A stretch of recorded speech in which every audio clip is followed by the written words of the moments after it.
안과 언니가 들려주는 재밌는 눈 이야기. 오늘은 안구건조증을 치료할 수 있는 방법 중 하나인 누전 폐쇄술에 대해 알아보려고 합니다. 누전 폐쇄술은 어떠한 시술인지, 어떠한 효과와 부작용 등이 있는지 지금부터 안과 언니가 알려드릴게요.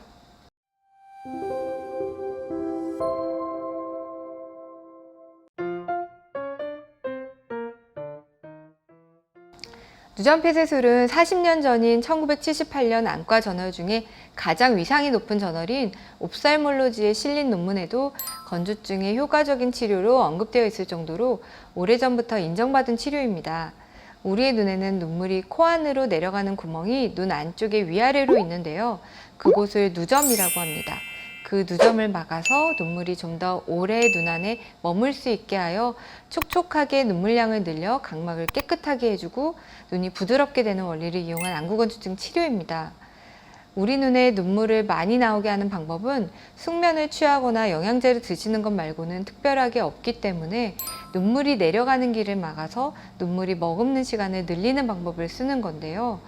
누전 폐쇄술에 쓰이는 플러그의 성분은 폴리다이옥사논이라고 해서 6개월 안에 가수분해되어 사라지는 생체 물질로 보통 수술할 때 쓰는 녹는 실과 같은 성분입니다.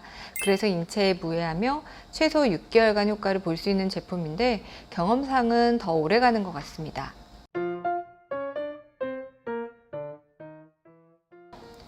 누전 폐쇄술이 좋은 이유는 거의 부작용이 없기 때문인데요. 가장 흔한 단점은 누전 폐쇄술 시술을 받고 나서 누점이 쉽게 빠져버리는 것입니다. 코를 세게 풀거나 눈을 세게 비비면 플러그가 빠질 수 있고, 누점 크기가 사람마다 다른데 유달리 그 구멍이 큰 경우에는 빠질 수가 있습니다. 빠진다고 플러그 비용이 아깝다는 것 이외에는 문제가 되진 않는데, 간혹 완전히 빠지지 않고 걸쳐 있어서 눈을 자극하게 되면 통증이 있을 수 있습니다. 또 흔하지 않은 단점으로는 플러그 효과가 너무 좋아서 눈물이 그렁그렁 맺히는 눈물 과다 현상이 일어날 수 있는데, 그런 상황이 발생해도 2, 3주 이내에 저절로 좋아지게 됩니다.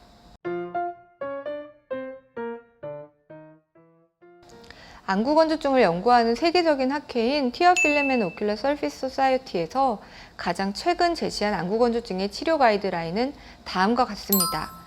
여기서 누전 폐쇄술은 스텝 2부터 등장하는데요. 누전 폐쇄술은 당연히 안구건조증에 매우 효과적인 치료법인데, 그럼에도 불구하고 안과에서 잘 하지 않는 이유는 삽입되는 플러그 단가가 하나에 24,000원으로 그 단가가 비싸기도 하고, 넣는 과정이 까다롭고 약간 힘든 과정입니다. 심지어 힘들게 환자에게 넣었는데 며칠 안 가서 만약에 빠져버린다면 그때 환자에게 들을 컴플레인들도 부담스럽기도 하고요. 하지만 어떠한 안구건조증 치료보다 그 효과가 크기 때문에 누전 폐쇄술을 선호하는 안과는 이 시술을 많이 하고 있는데요. 제가 알기로는 세브란스 땡땡 교수님이 많이 한다고 알고 있습니다.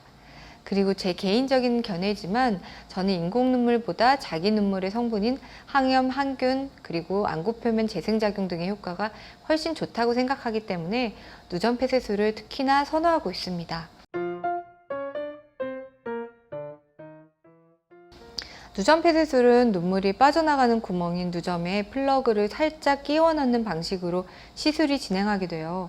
양안 삽입하는 시술 시간이 1분 안팎으로 비교적 짧고 마취가 필요 없는 시술이기 때문에 부담 없이 진행할 수 있습니다.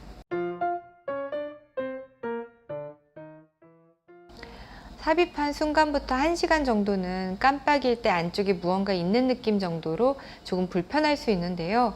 단 1시간이 지나면 대부분 느낌이 사라지게 됩니다.